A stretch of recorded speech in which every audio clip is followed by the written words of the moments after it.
Remercier les partenaires du réseau FADOC qui sont ici ce matin. On apprécie beaucoup que vous soyez là.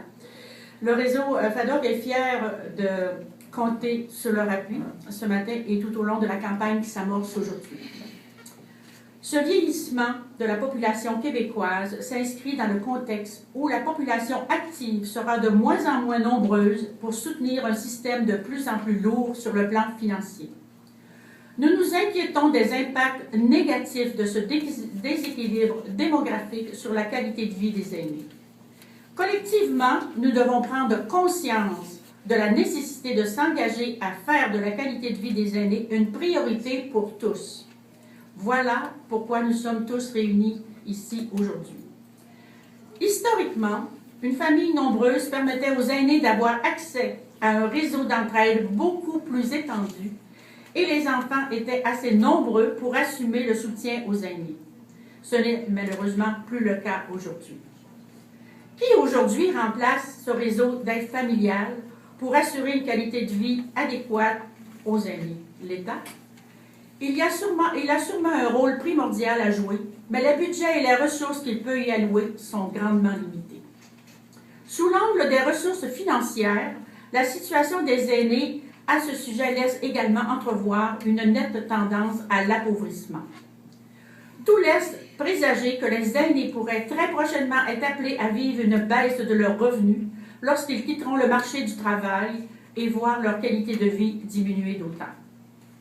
À la lumière d'une situation alarmante, le réseau FADOC décide plutôt d'y voir une formidable opportunité pour repenser la place que notre société réserve aux aînés, en mettant en place les conditions essentielles au maintien de leur qualité de vie, tout en permettant aux plus expérimentés et aguerris d'entre nous de contribuer encore à leur juste mesure, à la postérité et à l'épanouissement du Québec. Parce que les enjeux touchant les aînés sont fondamentaux pour notre société, nous croyons qu'il est de première importance d'agir maintenant. En fait, ce n'est ni plus ni moins qu'un contrat social que le réseau FADOC appelle les Québécois à conclure. Un contrat entre le gouvernement et les aînés, mais aussi avec toute la société civile. La société doit se sentir interpellée par la nécessité d'adhérer à ce contrat. Nous souhaitons unir toute la génération dans cet objectif. Avec ce contrat social, ce que nous demandons, c'est de penser collectivement nos politiques publiques en visant le respect des conditions essentielles d'une qualité de vie adéquate et que tous les intervenants mesurent l'impact de leurs décisions sur les conditions essentielles. Ce contrat est le reflet de notre engagement individuel à réfléchir aux impacts de nos propres décisions citoyennes sur la qualité de vie des aînés et signifie notre adhésion au principe voulant qu'une société qui valorise un traitement juste de ces générations plus vieilles protège l'intérêt public au sens large. Notre société doit cesser de voir le vieillissement comme un problème. Voyons-y plutôt une belle occasion pour tirer profit du savoir, de l'expérience et de la sagesse de ces générations d'aînés. Cessons d'envisager le vieillissement comme une série de problématiques nécessitant autant de guichets de services dans un système qui manque cruellement d'une vision d'ensemble. Envisageons l'importance d'assurer aux aînés une qualité de vie adéquate comme un investissement dans le présent et notre futur.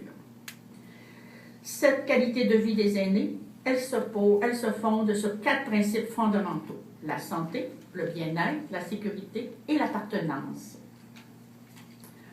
Nous demandons donc aux organisations de la société civile de signer dès que possible ce contrat social qui les enjoint à prendre les engagements suivants. Le premier, prévoir l'impact sur la qualité de vie des aînés dans toutes nos décisions, pratiques, choix de gestion et relations, et à faire en sorte que notre action favorise le maintien d'un niveau de qualité adéquat pour tous les aînés.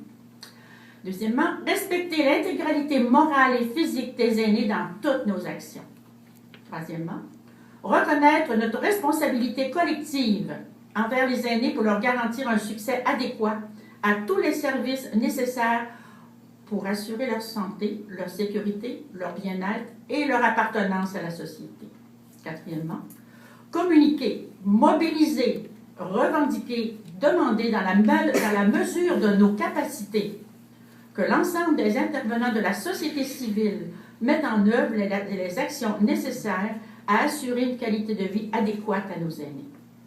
Au cours des prochaines semaines et des prochains mois, le réseau FADOC et ses regroupements régionaux entendent inviter les décideurs communautaires, privés et publics à signer ce contrat social. Les individus pourront aussi manifester leur appui à cette initiative en signant une pétition adressée au gouvernement. Le manifeste, le contrat social et la pétition sont disponibles en ligne sur fadoc.ca. Alors, je vous remercie beaucoup de votre écoute.